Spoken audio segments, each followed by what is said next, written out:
Hello friends, good morning. നമ്മുടെ Kerala TV സീരിയലിലേക്ക് എല്ലാവർക്കും സ്വാഗതം. അങ്ങനെ അജയുടെ വീട്ടിലെ പൂജയും കാര്യങ്ങളെല്ലാം ചെയ്തുകൊണ്ടിരിക്കുക. ആ സമയത്ത് നമ്മുടെ ഭൂമിയെ അവിടെ വിളിച്ച് എല്ലാത്തിനും ചേർത്ത് നിർത്തിയിട്ടുണ്ട്. ഭൂമിയാണെന്നുണ്ടെങ്കിൽ ആ ലക്ഷ്മി വിളക്ക് എടുത്ത് അവർക്ക് കൊടുക്കുന്നു, എന്നിട്ട് അവരോട് ആരതി ഒഴിയാനൊക്കെ പറയുന്നു. അപ്പോഴത്തേക്കും അവിടെ അടുത്ത ആൾക്ക് നമ്മുടെ അജയുടെ കൂടെ ഈ ആരതി വിളക്ക് ഒഴിയാൻ ഭയങ്കര ആഗ്രഹം. എന്നിട്ട് അത് അമ്മയോട് എന്ന് പറഞ്ഞപ്പോൾ അമ്മ പറഞ്ഞു മുത്തശ്ശിയോട് പറയാം. മുത്തശ്ശിയോട് എന്ന് പറഞ്ഞപ്പോൾ മുത്തശ്ശി അതിനൊരു സാധ്യത ഉണ്ടോ എന്ന് അറിയില്ലല്ലോ മോളെ, നമുക്ക് പൂജാരിയോട് ചോദിച്ചു നോക്കാമെന്ന് പറഞ്ഞു. അപ്പോൾ പൂജാരിയോട് ചോദിക്കുമ്പോൾ ഒന്നിക്കാൻ പോകുന്നവർ തമ്മിലുള്ള ആ ഒരു ഇത് കുഴപ്പമില്ല, കല്യാണം നടന്നു കഴിയുമ്പോഴും ഇതൊക്കെ ചെയ്യണമല്ലോ എന്ന് പറഞ്ഞു. അപ്പോഴത്തേക്ക് നമ്മുടെ അജയ്ക്ക് അവളെ ഇഷ്ടമല്ല. അപ്പോൾ അജയ് പറഞ്ഞു എനിക്കതിനോട് താല്പര്യമില്ല, അതിൻ്റെ ആവശ്യമില്ല എന്ന്, ആവശ്യമില്ലാത്ത ആ ഒരു ആചാരങ്ങൾ വേണ്ടാന്ന്. അപ്പോൾ അത് കേട്ടപ്പോൾ അഞ്ജനയ്ക്ക് ഭയങ്കര ഇത്. അപ്പോൾ അജയ് എല്ലാവരും അത് ആഗ്രഹിക്കുന്നുണ്ടെങ്കിൽ അങ്ങനെ ആവാമെന്ന് വല്യച്ഛനും വല്യമ്മാവനും പറഞ്ഞു. വല്യമ്മാവ വിട്ടേക്ക്, വിളക്കെടുത്തു എന്ന് കരുതി അതിന് താലികെട്ടൊന്നും അല്ലല്ലോ എന്നും വല്യമ്മാവൻ പറയാം കേട്ടോ. അപ്പോഴത്തേക്കും നമ്മുടെ അജയ്ക്ക് കലിപ്പ് കയറി. അഞ്ജനാണ് ഭയങ്കര സന്തോഷത്തിൽ ഇങ്ങനെ നിൽക്കുന്നു. വാ മോളെ എന്ന് പറഞ്ഞ് ഇങ്ങനെ വിളിക്കുക കേട്ടോ. അങ്ങനെ അജയുടെ അടുത്ത് വന്ന് നിന്ന് ഇവർ ആരതി ഒഴിയാനായിട്ട് നോക്കുക. അങ്ങനെ അവർ രണ്ടുപേരും കൂടെ ആരതി ഒഴിയുന്നു. അവർ രണ്ടുപേരും കൂടെ ആരതി ഒഴിഞ്ഞ് ഇങ്ങനെ വന്നപ്പോഴത്തേക്കും അവിടെ നിന്ന് അവളുടെ ഫോൺ അടിച്ചു. അഞ്ജനയുടെ ഫോൺ അടിച്ചപ്പോഴത്തേക്കും പുള്ളിക്കാരി അതങ്ങ് വിട്ടു. ഫോണാണ് വലുത്. അപ്പോഴത്തേക്കും എല്ലാം കൂടെ ഉരുണ്ട് പടച്ച് നിലത്ത് പോകാൻ നോക്കിയപ്പോഴത്തേക്കും നമ്മുടെ ഭൂമി അത് ചാടി കയറി അങ്ങ് പിടിച്ചു. പിന്നെ ഭൂമിയും അജയും കൂടിയായി അത് ഒഴിയുന്ന ആ ഒരു ഇതിലേക്ക് വന്നത്. അപ്പോഴത്തേക്കും ഞെട്ടി അന്തം വിട്ട് എല്ലാവരും ഇങ്ങനെ നോക്കുക. അപ്പോൾ എല്ലാവരും നടുങ്ങിപ്പോയിട്ടോ, ഇവർ രണ്ടുപേരും കൂടി ഇത് പിടിച്ചുകൊണ്ട് ഇങ്ങനെ നിൽക്കുന്നത് കണ്ടു കഴിഞ്ഞപ്പോഴത്തേക്കും. അങ്ങനെ എല്ലാവരും ഇങ്ങനെ നോക്കി. അങ്ങനെ അവർ രണ്ടുപേരും കൂടി ആ ഒരു ആരതി ഒഴിഞ്ഞ് അത് പൂർത്തിയാക്കി. ഭൂമിയും അജയും അങ്ങോട്ടും ഇങ്ങോട്ടും അത്ഭുതപ്പെട്ട് ഇങ്ങനെ നോക്കുക. അത് കണ്ടപ്പോഴത്തേക്കും പത്മയ്ക്ക് അവിടെ ഭയങ്കരമായിട്ട് അങ്ങ് കുരുപൊട്ടി തുടങ്ങി. പുള്ളിക്കാരിയാണെങ്കിൽ ഇങ്ങനെ ഭയങ്കര ഇതിൽ നിൽക്കുന്നപ്പോഴത്തേക്കും മുത്തശ്ശിയാണെങ്കിൽ പ്രാർത്ഥിച്ച് ഇങ്ങനെ നിൽക്കുന്നു. അപ്പോൾ ഭൂമി അജയോട് സോറി പറഞ്ഞു. അപ്പോഴത്തേക്കും പത്മ എന്ത് സോറി എന്നും പറഞ്ഞുകൊണ്ട് അങ്ങോട്ടേക്ക് വന്നു കേട്ടോ. എന്താടി നീ കാണിച്ചത്, കച്ചവടക്കാരി എന്നും പറഞ്ഞുകൊണ്ട് ഇങ്ങനെ ഭയങ്കരമായിട്ട് ആക്ഷേപിച്ച് സംസാരിക്കുക. നീ ഈ വീട്ടിൽ പൂജയ്ക്ക് കയറിയത് തന്നെ ആക്ഷേപമാണെന്നും പറഞ്ഞുകൊണ്ട് ഭൂമിയെ കളിയാക്കുക. ഇതെന്താ നീ ജീവിക്കുന്ന തെരുവാണെന്ന് കരുതിയൊന്നും ചോദിച്ചിങ്ങനെ കളിയാക്കുന്നു. ഇതൊക്കെ കേട്ട് എല്ലാവരും ഇങ്ങനെ ആകെ വല്ലാതായി പോയിട്ടോ. ഇറങ്ങടി പുറത്തോ എന്നും പറഞ്ഞുകൊണ്ട് ഇങ്ങനെ ഭൂമിയെ അപമാനിച്ച് സംസാരിക്കുന്നു. അപ്പം മുത്തശ്ശി ഇങ്ങനെ ആകെ ഇതായിട്ട് നിൽക്കുക. അപ്പം മഹാലക്ഷ്മി പൂജ കൊണ്ട് ഫലമില്ലാതായോ തിരുമേനി എന്നും ചോദിച്ചുകൊണ്ട് നേരെ അവിടെ നിന്ന് അവർ ചോദിച്ചു. ഇവള് വന്നപ്പോൾ തന്നെ എന്നെ തെറി പറഞ്ഞു, പിന്നെ അജയുടെ മേലെ തട്ടിക്കയറി, തെരുവിലെ കൾച്ചറസ് ബിഹേവിയർ എന്നൊക്കെ പറഞ്ഞുകൊണ്ട് ഇങ്ങനെ ഭൂമിയെ അപമാനിക്കുക. അന്നേരം പൂജാരി എന്തെങ്കിലും പ്രശ്നം ഉണ്ടായോ എന്ന് ചോദിക്കുമ്പം ഇല്ലമ്മേ, ഒരു പ്രശ്നവുമില്ല, ആ വിളക്ക് താഴെ വീണിരുന്നെങ്കിൽ ഈ കുടുംബത്തിന് നാശം സംഭവിച്ചേനെ എന്ന് തിരുമേനി പറയാം. അത് കേട്ടപ്പോഴത്തേക്കുമാണ് എല്ലാവർക്കും ഒന്ന് സമാധാനമായത്. പത്മയ്ക്കൊഴിച്ച് വീടിൻ്റെ ഐശ്വര്യം കാത്തു സൂക്ഷിക്കാൻ ഈ കുട്ടിയുടെ പ്രവൃത്തി കൊണ്ട് കഴിഞ്ഞു എന്ന് അദ്ദേഹം പറയുക. അപ്പോഴത്തേക്ക് അജയും ഭൂമിയും അങ്ങോട്ടും ഇങ്ങോട്ടും നോക്കുക. അപ്പം ദേവി വെച്ചത് തന്നെയാണെന്ന് കൂട്ടിക്കോളൂ എന്നും പറഞ്ഞുകൊണ്ടിങ്ങനെ. അപ്പോഴത്തേക്കും ഭൂമി അന്തം വിട്ട് ഇങ്ങനെ നോക്കുക കേട്ടോ, ഇതെന്തൊക്കെയാ ഈ പറയുന്നത്. അപ്പോഴത്തേക്കും മുത്തശ്ശിക്ക് സമാധാനമായി. പത്മയ്ക്ക് വിവരങ്ങളെല്ലാം അറിയാവുന്നത് കൊണ്ടുള്ള ടെൻഷനാണ്. ആ സമയത്ത് ഭൂമി താങ്ക്സ് എന്ന് വല്യമ്മാവൻ പറഞ്ഞു. അതുപോലെ അറിയാതെയാണ് ഇവർ നിന്നെ ശകാരിച്ചത്, നീ നല്ല ബുദ്ധിയുള്ള കുട്ടി തന്നെയല്ലേ, ഇതൊന്നും മനസ്സിൽ വെക്കരുത് കേട്ടോ എന്ന് അച്ഛൻ തന്നെ മകളോട് പറയുമ്പം അതൊന്നും സാരമില്ല സാർ, എനിക്ക് ഇവർ പറഞ്ഞത് ശരിയായ കാര്യം തന്നെയല്ലേ എന്ന് ഭൂമി ചോദിക്കുക. എനിക്ക് ഈ വീട്ടിൽ എന്ത് അവകാശമാണ് ഉള്ളതെന്നും ഭൂമി ചോദിക്കുക. ഞാൻ പലഹാര കച്ചവടക്കാരി തന്നെയാണെന്ന് പറഞ്ഞുകൊണ്ട് നമ്മുടെ ഭൂമി ഇങ്ങനെ പറയുക. അപ്പോൾ അത് കേട്ടപ്പോൾ ബാക്കിയുള്ളവർക്കൊക്കെ ഭയങ്കര സങ്കടം. അപ്പോൾ മോളെ ഞാൻ മോളെ അങ്ങനെ കരുതിയിട്ടില്ല കേട്ടോ എന്ന് മുത്തശ്ശി പറഞ്ഞു. ഈ മുത്തശ്ശി അങ്ങനെ കരുതുവോ എന്നും ഭൂമിയോട് ചോദിക്കുക. അങ്ങനെ അജയുടെ കുടുംബത്തിൻ്റെ അഭിമാനം അല്ലെങ്കിൽ ആ ഒരു യശസ് ഉയർത്താൻ നമ്മുടെ ഭൂമി തന്നെ കാരണമായി. ആ സമയത്ത് അന്ന് അമ്പലത്തിൽ വെച്ച് നടന്ന കാര്യങ്ങളെപ്പറ്റി നമ്മുടെ ഭൂമി ഓർക്കുക. അന്ന് ഭൂമി തൊഴാൻ വന്ന സമയത്ത് മുത്തശ്ശി അകത്തേക്ക് കയറ്റാൻ സമ്മതിച്ചില്ല. അപ്പോൾ എല്ലാം എൻ്റെ മോളൊന്ന് ക്ഷമിച്ചേക്ക് എന്ന് മുത്തശ്ശി ഭൂമിയോട് പറഞ്ഞു. എല്ലാവരോടുമായിട്ട് ഞാനൊരു കാര്യം പറയുക, ഒരു പ്രധാനപ്പെട്ട കാര്യം മുത്തശ്ശി. അപ്പോൾ എല്ലാവരും ഇങ്ങനെ നോക്കുക കേട്ടോ. ഏറ്റവും അടുത്ത ശുഭമുഹൂർത്തത്തിൽ അജയുടെയും അഞ്ജനയുടെയും വിവാഹ നിശ്ചയം നടക്കും എന്ന കാര്യം മുത്തശ്ശി പറഞ്ഞപ്പം അഞ്ജനയ്ക്ക് സമാധാനമായി. ആ സമയത്ത് ഭൂമിയും ഭയങ്കര ഹാപ്പിയാണ്. അജയ് മാത്രം പേടിച്ചിങ്ങനെ നിൽക്കുക കേട്ടോ. പുലിമടയിൽ കൊണ്ട് തലി വെച്ച് കൊടുക്കണം എന്നുള്ള ആ ഒരിത്. അപ്പോൾ ആ നിശ്ചയ ദിവസം എന്നാണെന്നുള്ളത് ഞാൻ കുടുംബക്ഷേത്രത്തിൽ പോയി വന്നതിന് ശേഷം പറയാമെന്നും മുത്തശ്ശി പറയുന്നു. അയ്യോ, അഞ്ജന ഭയങ്കര ഹാപ്പി ആയിട്ട് ഇങ്ങനെ മാറി ഇങ്ങനെ നിൽക്കുക കേട്ടോ. അജയെ നോക്കി ഭയങ്കര ചിരിയൊക്കെ ചിരിച്ച് ഇങ്ങനെ നിൽക്കുന്നു. അജയാണ് പേടിച്ചരണ്ട് ഇങ്ങനെ അവിടെ നിൽക്കുവാണ്, തൻ്റെ ജീവിതം നശിച്ചു എന്ന് മനസ്സിലാക്കിക്കൊണ്ട്. അതിനുശേഷം അമ്മയും മോളും, അതായത് പത്നി അഞ്ജനയും കൂടെ അങ്ങോട്ടേക്ക് കയറി ചെന്നു. അങ്ങനെ അത് ലക്ഷ്യം വെച്ചു അല്ലേ അമ്മയെന്ന് മകൾ ചോദിക്കുമ്പം നോ, ഓപ്പറേഷൻ സ്റ്റാർട്ട് ചെയ്തെന്നേ ഉള്ളെന്നും ശത്രുക്കൾ ശക്തരാണെന്നും പിന്നെ ഓരോ ചുവടുവയ്പും സൂക്ഷിച്ചു വേണമെന്നും അമ്മ പറയാം. അമ്മ ക്യാപ്റ്റൻ, ഞാൻ സോൾജിയർ. അപ്പോൾ ഇവർ സംസാരിച്ചുകൊണ്ട് നിൽക്കുമ്പോൾ നമ്മുടെ വല്യമ്മാവൻ അതുവഴി വരിക. അദ്ദേഹം കയറി വന്നപ്പോൾ ദേ അഞ്ജനയോട്, മോളെ അഞ്ജന, അപ്പോൾ വല്യച്ഛ ആർ യു ഹാപ്പി? അപ്പോൾ ഹാപ്പി, വല്യച്ഛൻ കൂടെ ഉണ്ടാകും എന്നും അദ്ദേഹം പറഞ്ഞു. വല്യച്ഛനല്ലല്ലോ കൂടെ ഉണ്ടാവേണ്ടത്, ഇവളുടെ അച്ഛനല്ലേ എന്നിങ്ങനെ ചോദിക്കുക കേട്ടോ. മറന്നു കാണത്തില്ലല്ലോ, സാഗർദാസ് അഞ്ജനയുടെ അച്ഛൻ. അങ്ങനെ പുള്ളിക്കാരി ഡയലോഗ് ഇറക്കാം. ഇവളുടെ വിവാഹ നിശ്ചയം അറിയുമ്പോൾ സാഗർ ആയിരുന്നു ഏറ്റവും കൂടുതൽ സന്തോഷിക്കുന്നതെന്നൊക്കെ പത്മ അങ്ങ് പറയുക. എവിടെയാ സാഗർ എന്നും ചോദിച്ച് ഭയങ്കര ഡയലോഗ്. ഇല്ലണ്ടാക്കിയില്ലേ എന്നൊക്കെ ചോദിച്ച് ഭയങ്കര ഡയലോഗ്. അപ്പോഴത്തേക്കും അദ്ദേഹം അങ്ങോട്ടേക്ക് പോയി. അദ്ദേഹം അങ്ങ് പോയി കഴിഞ്ഞപ്പോഴത്തേക്കും പത്മ ഇങ്ങനെ ഭയങ്കര കലിപ്പിൽ ഇങ്ങനെ അവിടെ നിൽക്കുക. അപ്പം ഒരവസരവും അമ്മ പാഴാക്കില്ലല്ലേ, അവസരങ്ങൾ കാത്തിരിക്കുന്ന എനിക്ക് അത് പാഴാക്കാൻ കഴിയില്ലല്ലോ എന്ന് പറഞ്ഞു. എനിക്ക് ആ കച്ചവടക്കാരിയോടൊന്ന് സംസാരിക്കണമെന്ന് അഞ്ജന അന്നേരം പറഞ്ഞു. അതും പറഞ്ഞ് അവൾ താഴേക്ക് ഇറങ്ങി പോവുക. അന്നേരം ഭൂമി അടുക്കളയിൽ ഇങ്ങനെ നിൽക്കുക. വലിയ വീട്ടിലെ മെമ്പേഴ്സിനെ റെസ്പെക്റ്റോടുകൂടി വേണം വിളിക്കാൻ എന്ന് പറഞ്ഞിങ്ങനെ നിൽക്കുമ്പോൾ മേഡം എന്താ വിളിച്ചത് എന്ന് ഭൂമി ചോദിച്ചു. ഭൂമി എന്നിട്ട് അടുക്കളയിൽ ഓരോന്നിങ്ങനെ ചെയ്തുകൊണ്ടിരിക്കുക കേട്ടോ. ഭൂമിക്ക് പോകാനുള്ള കാര്യങ്ങളെല്ലാം ചെയ്തുകൊണ്ടിരിക്കുക. അപ്പോഴത്തേക്ക് അഞ്ജന എന്നിട്ട് ഒത്രയ്ക്ക് ഓവർ സ്മാർട്ട് ആവണ്ട, തറയിൽ നിന്നാൽ മതി എന്ന് പറഞ്ഞു.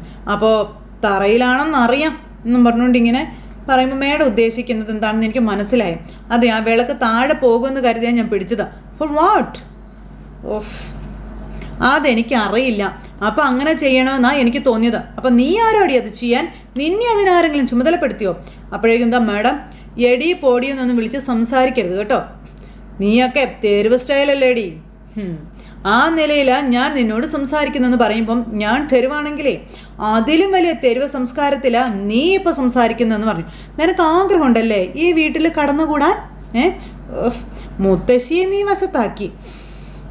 അടുത്ത ലക്ഷ്യം അജയ് അല്ലേടി എന്നും ചോദിച്ചുകൊണ്ട് അഞ്ജന, സൗഭാഗ്യപുരത്തിൻ്റെ സംസ്കാരം എന്താണെന്ന് നിനക്ക് അറിയുമെന്ന് ചോദിച്ചു. സൗഭാഗ്യപുരത്തിൻ്റെ സംസ്കാരമൊക്കെ എനിക്കറിയാം, പക്ഷേ നിനക്കതില്ല എന്നുള്ളത് എനിക്കിപ്പോൾ മനസ്സിലായി. അയ്യോ അല്ല മാഡം, ഭൂമി IAS ഒന്നും അല്ലല്ലോ, ഭൂമി IPS അല്ലല്ലോ, ചായക്കടക്കാരിയല്ലേ. നാട്ടുകാർ കുടിച്ച ഗ്ലാസ് കഴുകൽ, പാത്രം കഴുകൽ, എച്ചിൽ പെറുക്കൽ, ഷെയിം ഫോർ വർക്ക് എന്നും പറഞ്ഞിങ്ങനെ നിൽക്കുമ്പോൾ ഭൂമി ഇവളെ അന്തം വിട്ട് നോക്കുക. ആലോചിക്കുമ്പോൾ തന്നെ ഛർദ്ദിക്കാൻ വരികയാണെന്ന് പറഞ്ഞു. അതെ, ഒരു ഗൈനക്കോളജിസ്റ്റിനെ കാണുന്നത് നല്ലതായിരിക്കും എന്ന് പറഞ്ഞു. അപ്പോൾ എന്തിനാന്ന് ചോദിച്ചു. അല്ല, ക്യാരിങ് ആവോ ഇല്ലയോ എന്ന് അറിയാനേ. അപ്പോൾ എടി കിടന്ന് അലറണ്ടെന്നേ. നീ പറഞ്ഞല്ലോ എൻ്റെ പണി ഷെയിംഫുള്ളാണെന്ന്. Yes, cleaning. എനിക്കത് എന്നൊക്കെ പറഞ്ഞുകൊണ്ട് ഇങ്ങനെ നിൽക്കുമ്പം ഞാൻ പറഞ്ഞു തരാം നിനക്ക്. അപ്പോൾ നമ്മുടെ ഭൂമി അവളെ അങ്ങ് പൊളിച്ചടിക്കി അങ്ങ് കൈ കൊടുത്തില്ലേ. അങ്ങനെ നമ്മുടെ ഭൂമി ഓരോന്ന് പറയുമ്പോൾ നീ എന്നോട് കാണിച്ചതൊക്കെ ഫാദർലെസ് പരിപാടിയാണെന്നും പറഞ്ഞുകൊണ്ട് ആ പുള്ളിക്കാരി വലിയ ഡയലോഗ് ഇറക്കി. മലയാളത്തിൽ പറയടി എന്ന് ഭൂമി. തന്തയില്ലാത്ത പ്രവൃത്തിയെന്നല്ലേടി എന്ന് ചോദിക്കുമ്പം നിനക്കത് ഉണ്ടോടി? ഉണ്ടെങ്കിൽ തന്നെ അവനൊരു ചേറ്റയായിരിക്കും എന്ന് പറഞ്ഞു തീർന്നില്ല, കൂട്ടത്തവളുടെ ചെവിക്കല്ല തീർത്ത് ഭൂമി. അപ്പോഴത്തേക്ക് അജയ് അങ്ങോട്ടേക്ക് വന്നു. മാറ, വീടിനുള്ളിൽ കയറി തല്ലുന്നോന്ന് ചോദിച്ചു. എന്നാൽ എന്നെ തല്ലടി, തല്ലി നോക്കടി എന്ന് പറഞ്ഞാൽ അജയ് ഭൂമിയോട് ദേഷ്യപ്പെട്ടു. അപ്പം തല്ല് സാറേ, ഞാൻ തല്ലും. എൻ്റെ അച്ഛനെ പറഞ്ഞ അത് ഭൂമി ആരെയും തല്ലുമെന്ന് ഭൂമി പറയുക. അപ്പോഴത്തേക്കും ഭൂമിയുടെ കണ്ണക്കങ്ങ് ഞാൻ തന്തയില്ലാത്തവളാണെന്നൊന്ന് പറഞ്ഞു നോക്ക്, ഒന്ന് വധശിക്ഷ തന്നാലും ശരി, അതിന് മുൻപ് ഞാൻ തല്ലിയിരിക്കുമെന്ന് അജയുടെ മുഖത്ത് നോക്കി വെല്ലുവിളിക്കുക നമ്മുടെ ഭൂമി. അങ്ങനെ ഭൂമി അവിടെ നിന്ന് ഭയങ്കര കരച്ചിൽ. പിന്നെ ഭയങ്കരമായിട്ട് ഭൂമി അങ്ങ് ഷൗട്ട് ചെയ്ത് ഭയങ്കരമായിട്ട് അങ്ങ് വയലൻ്റായി. എന്നിട്ട് ഇവളെ ഇങ്ങനെ തുറിച്ച് നോക്കുക കേട്ടോ. തുറിച്ച് നോക്കിയിട്ട് ഭൂമിക്ക് എടുക്കാനുള്ള സാധനം എടുത്തുകൊണ്ട് ഭൂമി അവിടെ നിന്ന് അങ്ങോട്ടേക്ക് അങ്ങ് പോയി. പുറത്തിറങ്ങി നിന്ന് ഭൂമി ചങ്ക് പൊട്ടി കരയുകയാണ്. അഞ്ജന നേരത്തേനും അജയുടെ മുന്നിൽ നിന്ന് പതുക്കെ ഒളിച്ചോടാനായിട്ട് ശ്രമിക്കുക കേട്ടോ. ഈ സമയത്ത് നമ്മുടെ അച്ചുവേട്ടൻ അതുവഴി വരുന്നു. അപ്പോഴത്തേക്കും ഭവാനി അവിടെ നിന്ന് ഫോണിൽ സംസാരിക്കുക. അപ്പോൾ ഭവാനി അച്ചുവേട്ടൻ കണ്ടു. അച്ചുവേട്ടൻ അവിടെ നിന്ന് ഇറങ്ങി ഓടി. അപ്പോൾ ഇയാളെന്തിനാ എന്നെ കാണുമ്പോൾ ഓടുന്നത്? ഇനി ഞാൻ കൊടുത്ത കുഞ്ഞിന് ഇയാൾ കൊന്നില്ലേ എന്നൊക്കെ അവിടെ നിന്ന് ഇങ്ങനെ ഭവാനി ചിന്തിക്കുക. അങ്ങനത്തെ ഭവാനിക്ക് ആകെ ടെൻഷൻ. അപ്പോൾ ആ പെണ്ണെവിടെ ഇങ്ങനെയൊക്കെ. അതിനുശേഷം പിന്നെ അവിടെ നിന്ന് അദ്ദേഹം, അതായത് അജയുടെ അച്ഛൻ അവിടെ നിന്ന് ഫോണിൽ സംസാരിച്ചുകൊണ്ടിരിക്കുന്നു. അതിനുശേഷം അദ്ദേഹം പുറത്തേക്ക് ഇറങ്ങി വന്നു. പുറത്തേക്ക് ഇറങ്ങി വന്ന സമയത്ത് ഭൂമി അദ്ദേഹത്തെ കണ്ടു. അപ്പോൾ അദ്ദേഹത്തിൻ്റെ കയ്യിൽ എന്തോ ഇതുണ്ട്. പെട്ടെന്ന് അദ്ദേഹത്തിൻ്റെ കയ്യിൽ നിന്ന് ആ പൈസ ചാടിപ്പോയി. അപ്പോഴത്തേക്കും ഭൂമി സർ എന്ന് പറഞ്ഞിങ്ങനെ വിളിച്ചു. ഭൂമി ഓടി വന്ന് ആ പൈസ എടുത്തു. പക്ഷെ അദ്ദേഹം അത് കണ്ടില്ല. അപ്പോൾ ഭൂമി ആ പൈസ എടുത്ത് കയ്യിൽ പിടിച്ചുകൊണ്ട് ഇങ്ങനെ നിൽക്കുക കേട്ടോ. ഈ സമയത്ത് ഇത്രയും പൈസ കണ്ടു. ഭൂമി അതിങ്ങനെ എടുത്തുകൊണ്ടിരിക്കുക. അപ്പോഴത്തേക്കും അങ്ങോട്ടേക്ക് ഭൂമി അകത്തേക്ക് കയറി വന്നു. ഭൂമി അകത്തേക്ക് കയറി വന്നപ്പോൾ ഇവർ എല്ലാവരും ഉണ്ട്. അപ്പോൾ മുത്തശ്ശി അങ്ങോട്ടേക്ക് വന്നു. മോള് പോയില്ലായിരുന്നു എന്ന് ചോദിച്ചു. ഇല്ല മുത്തശ്ശി, ഞാൻ മോള് അച്ഛനെയും കൂട്ടിക്കൊണ്ടുപോയി ഭക്ഷണം കഴിക്കുക എന്ന് മുത്തശ്ശി ഇങ്ങനെ പറയാം കേട്ടോ. അല്ല മുത്തശ്ശി, ഞാൻ മുത്തശ്ശി എന്ന് പറഞ്ഞ് വിളിക്കുക. അപ്പോൾ കുറച്ച് പൈസ എടുത്തു. ഇത് മാധവൻ സാറിൻ്റെ കയ്യിൽ നിന്ന് വീണു പോയതാണെന്ന് പറഞ്ഞു ഭൂമി അത് കൊണ്ടുവന്ന് മുത്തശ്ശിയെ ഏൽപ്പിച്ചു. അപ്പോൾ മുത്തശ്ശി ഇങ്ങനെ അന്തം വിട്ട് നോക്കും. അതുപോലെ തന്നെ അഞ്ജനയും അന്താളിച്ച് ഇങ്ങനെ നോക്കുക കേട്ടോ. അവളാകെ ചമ്മിപ്പോയി. ആ സമയത്ത് അത് മുത്തശ്ശിയുടെ നേരെ നീട്ടിയപ്പം മുത്തശ്ശി ഇങ്ങനെ നോക്കാം. കാറിൽ കയറിയപ്പോൾ കയ്യിൽ നിന്ന് പോയതാ. സാറ് കാർ ഓടിച്ചങ്ങ് പോയി, ഈ നോട്ട് പോയത് അറിഞ്ഞില്ല എന്ന് നമ്മുടെ ഭൂമി അങ്ങ് പറഞ്ഞു. അത് മുത്തശ്ശിയുടെ കയ്യിലേക്ക് കൊടുത്തു. മുത്തശ്ശി അത് വാങ്ങിച്ചു. ഇങ്ങനെ നിൽക്കുമ്പോൾ അവരിങ്ങനെ നോക്കുക കേട്ടോ. അന്നേരം മോളെ, നീ അല്ലാതെ ഇതൊരാളും ചെയ്യില്ല കേട്ടോ എന്ന് മുത്തശ്ശി ഇങ്ങനെ പറഞ്ഞു. അപ്പോൾ അഞ്ജനയ്ക്ക് ഇഷ്ടപ്പെട്ടില്ല.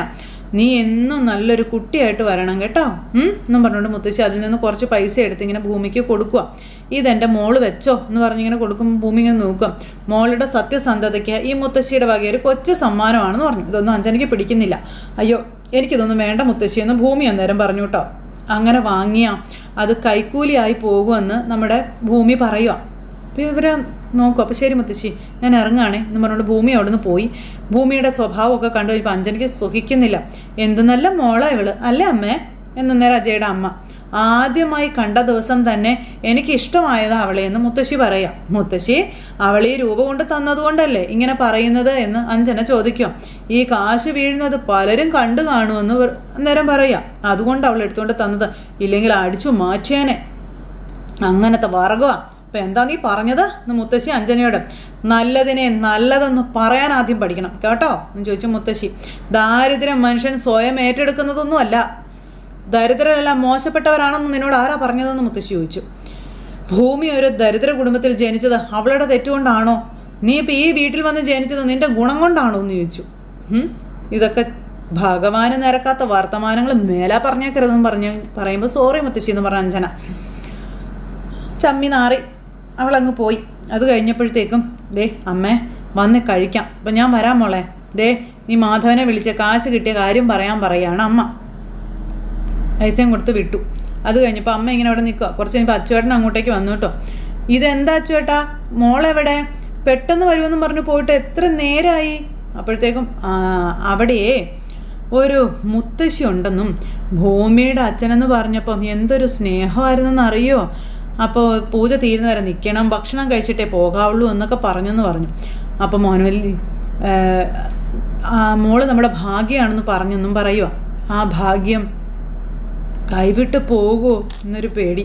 ഈ ഒരു വിചാരം മാത്രമുള്ള അച്ചുവേട്ടന് എന്ന നേരത്തേക്ക് അമ്മ ചോദിക്കാം. ഇപ്പം എന്താ ഇങ്ങനൊരു പേടിയും തോന്നലും? ആരെങ്കിലും എന്തെങ്കിലും ചോദിച്ചോ? ഇല്ല. എന്നാൽ പിന്നെ അതങ്ങ് മനസ്സിൽ നിന്ന് മാറ്റിക്കളയാൻ പറഞ്ഞു. വന്നേ ഇങ്ങോട്ട് ബാ എന്നും പറഞ്ഞിരിക്കുക. ഭവാനി മേഡം ദേ മോളെ തിരിച്ചറിഞ്ഞ് കാണുമോ? അങ്ങനെ വന്നാ ഞാൻ എൻ്റെ മോളെ ആർക്കും വിട്ടുകൊടുക്കില്ലെന്നും പറഞ്ഞുകൊണ്ട് അച്ചുചേട്ടൻ ഇങ്ങനെ അവിടെ നിൽക്കുക.